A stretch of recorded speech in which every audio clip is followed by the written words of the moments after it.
রাজধানীর কারওয়ান বাজারে তরমুজ বিক্রেতা রনি ওই কিরে মধু রসমালাই সহ আরও নানা মন্তব্য করে সামাজিক যোগাযোগ মাধ্যমে এখন ভাইরাল তিনি।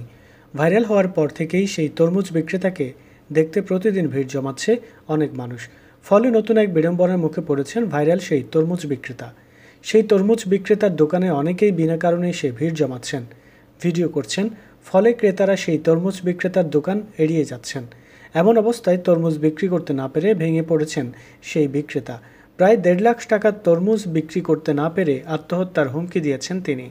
রোববার এক ভিডিওতে রনি বলেন, আমারে এরকম বিরক্ত করলে আমি গলায় ছুরি দিমু, নয়তো 24 তলা থেকে পড়ে আত্মহত্যা করবো ভাই। আমার 1.5 লাখ টাকার মাল পৌঁছে যাচ্ছে, আমি বিক্রি করতে পারতেছি না। এ সময় কান্নাজড়িত কণ্ঠে অনুরোধ জানিয়ে রনি বলেন, আমারে বিরক্ত করবেন না ভাই। বিষয়টা নিয়ে সামাজিক যোগাযোগ মাধ্যমে এক স্ট্যাটাস দিয়েছেন অভিনেতা শামীম হাসান সরকার। তিনি লিখেছেন, তরমুজ ব্যবসায়ীকে দিয়ে সবাই ফেসবুক বা নিজের ব্র্যান্ডিং করে ডলার কামাইল। অপরদিকে ওই তরমুজ ব্যবসায়ী নিজের তরমুজ বিক্রি করতে না পেরে কাঁদছে। তার 1.5 লাখ টাকার তরমুজ নষ্ট হয়ে যাচ্ছে।